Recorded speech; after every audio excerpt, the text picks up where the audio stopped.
Hello అండి, welcome to Akshita projects. So మీరు కనుక తక్కువ బడ్జెట్లో ఇన్వెస్ట్మెంట్ చేసుకోవాలి, మీకు కానీ మీ పిల్లలకి మంచి రిటర్న్స్ చూడాలి అనుకుంటే ఇన్వెస్ట్మెంట్కై స్క్రీన్ మీద ఉన్న నెంబర్కి కాల్ చేయండి. మనకి మహేశ్వరం సరౌండింగ్లోను అట్లాగే వరంగల్ హైవేలో కూడా ఓపెన్ ప్లాట్స్ లేఅవుట్స్ హెచ్ఎండి అప్రూవల్తో ఉన్నాయి. సో మీ రిక్వైర్మెంట్ని బట్టి ఏ లొకేషన్ బాగుంటుంది అనేది సజెస్ట్ చేయగలుగుతాము.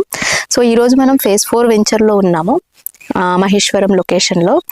సో మమ్మల్ని చాలామంది క్లయింట్స్ అప్రోచ్ అయినప్పుడు అడిగే క్వశ్చన్స్ ఏంటంటే, మహేశ్వరంలో 10 ప్రాజెక్ట్స్ చేశారు.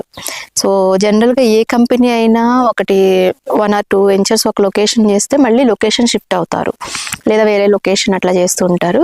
ఇన్ని ప్రాజెక్ట్స్ మహేశ్వరంలో చేయడానికి రీజన్ ఏంటి? సో ఏ పాయింట్ మీద ఇన్ని ప్రాజెక్ట్స్ చూస్ చేసుకుంటున్నారు? అలాగే రీసెంట్గా 90 acres విజనరీ సిటీ కూడా లాంచ్ చేయడం జరిగింది. సో ఈ క్వశ్చన్ అడిగినప్పుడు వాళ్ళకి మేము ఇచ్చే సమాధానం ఏంటంటే, ఇప్పుడు క్లయింట్స్కి ఇన్వెస్ట్ చేసుకునేటప్పుడు మనం ఏ బడ్జెట్లో ఇస్తున్నామో దాని మీద ఎంత టైంలో ఎంత రిటర్న్స్ కస్టమర్స్ గెయిన్ చేయగలుగుతున్నారు అనేదే ఇన్వెస్ట్మెంట్కి మెయిన్ మనం చూసుకోవాల్సింది. సో ఆ రకంగా చూసుకుంటే మహేశ్వరాన్ని చూస్ చేసుకోవడానికి మెయిన్ రీజన్ ఏంటంటే అప్రోచెస్. మనం ఎయిర్పోర్ట్ నుంచి యాక్సెస్ ఉండడము, నియర్ బై ఉండడము, ఔటర్ రింగ్ రోడ్ నుంచి జస్ట్ చాలా తక్కువ డిస్టెన్స్లో ఉండడం ఒకటి.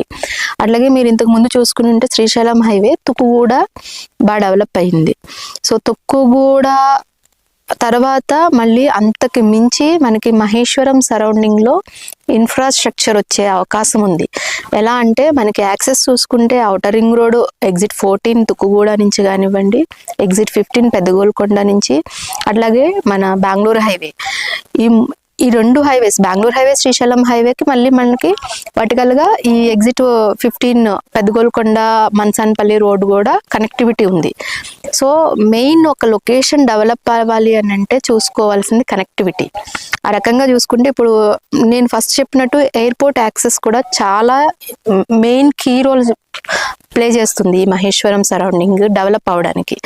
ఎందుకు అంటే ఈరోజు చూసుకుంటే మనం ఇంటికి 1-2 కూడా ఫారెన్లో సెటిల్ అవ్వడం, లేదా లోకల్ ఇండియాలో కూడా వేరే స్టేట్స్ నుంచి వెళ్ళడానికి రావడానికి ఈజీగా ఎక్కువ.